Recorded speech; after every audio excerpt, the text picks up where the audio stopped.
we've had the honor and the pleasure to not only be at the VEITHsymposium to take care of the venous sessions, we've been the course leaders for the last 10 years since Frank asked us.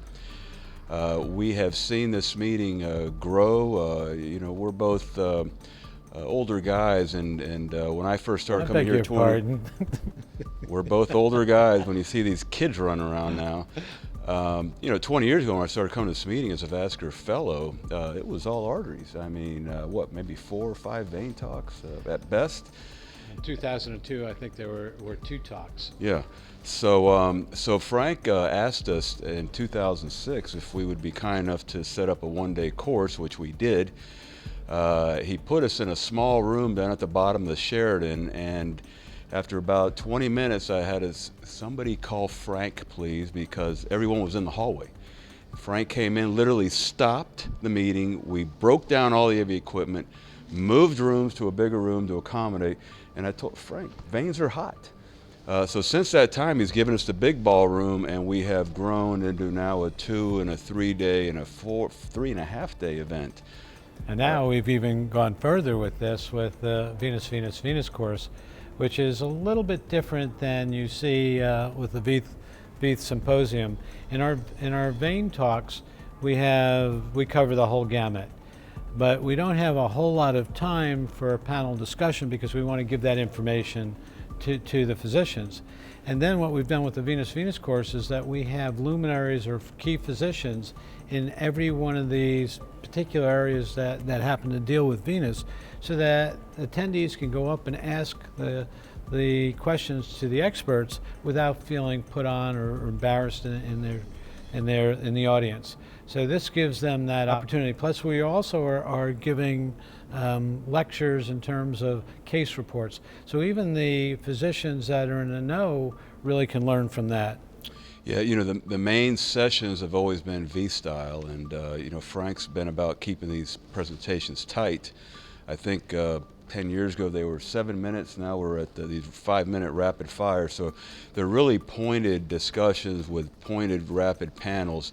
But what the workshop brings are these stations where the corporate people all show up with their device, and there's an opportunity for the attendees to actually touch and feel the devices, and then we'll post a luminary there so they can have a one-on-one discussion and not, because we're flying around this meeting. So I think it's a good addition, definitely a good starting point. I think it was well attended.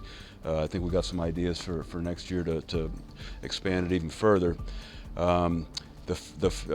So today is Friday, which was all deep. Yesterday was Thursday, which was all superficial.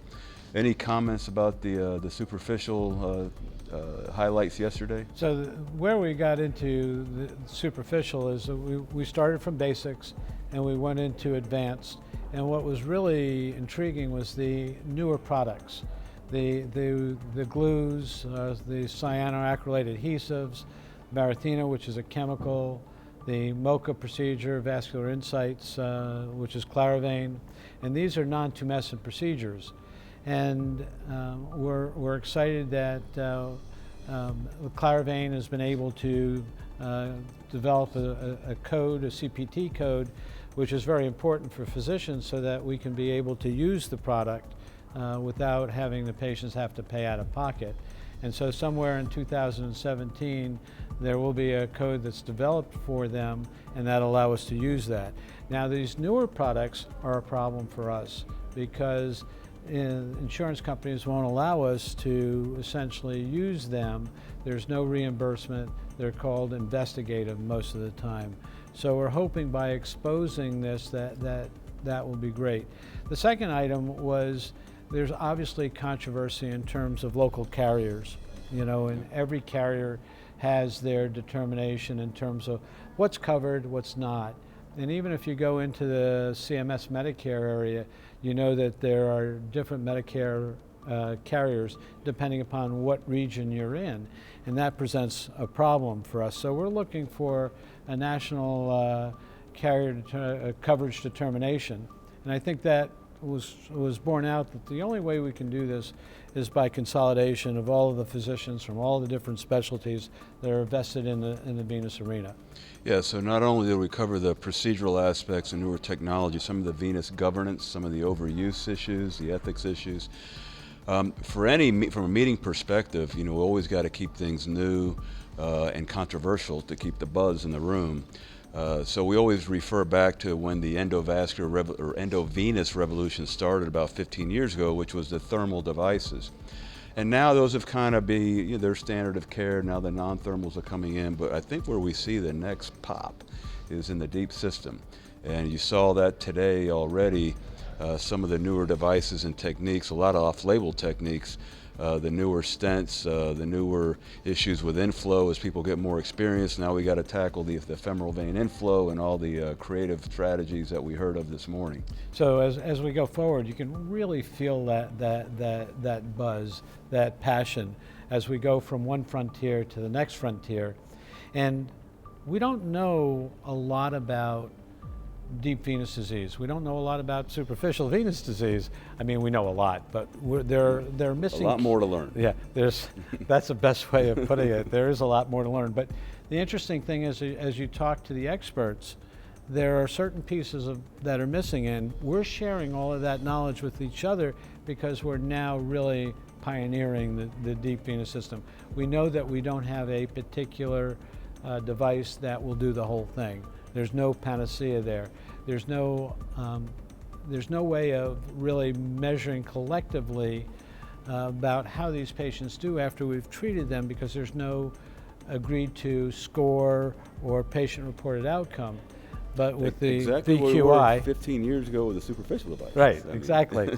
So now you're pioneering the VQI, which is a venous registry, and maybe you want to.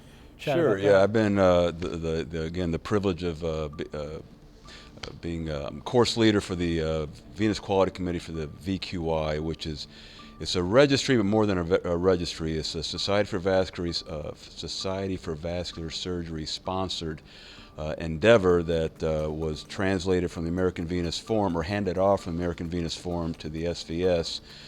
And there are multiple arterial modules, and we're now starting to develop the venous modules. This is important because as we need evidence to, for many reasons, the least of which is the third-party payers, but just so we're doing the right thing for our patients and getting reported outcomes for our patients.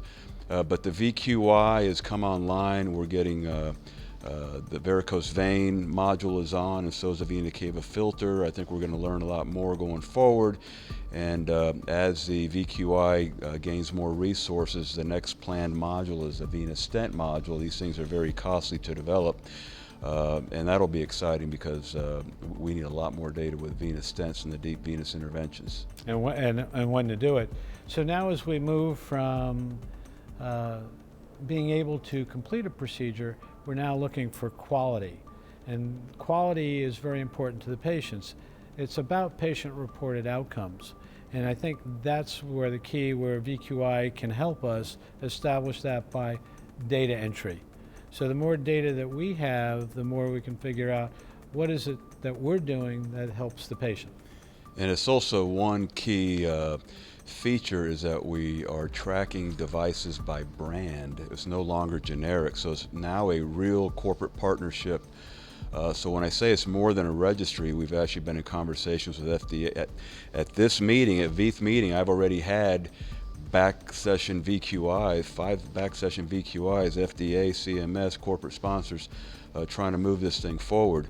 But one of the developments is that perhaps the VQI could be used for post-market surveillance. Instead of a company having to do their own post-market, spend money and energy on a post-market trial, perhaps the registry could do that, which is real-world data. Expanding indications and labeling for existing devices. A great example is the venous stent. The wall stent is an off-label stent. It's the most widely used stent in the world. Everybody knows that. There's plenty of data. So why make a stent developer go through something new when there's plenty of historical data? So the FDA is receiving this and taking it in, and we're working through all that forward. And a lot of that happened in this meeting this week. We look forward to next year's courses in Venous, and it will be new and enlightening again, and we will have rapid fire.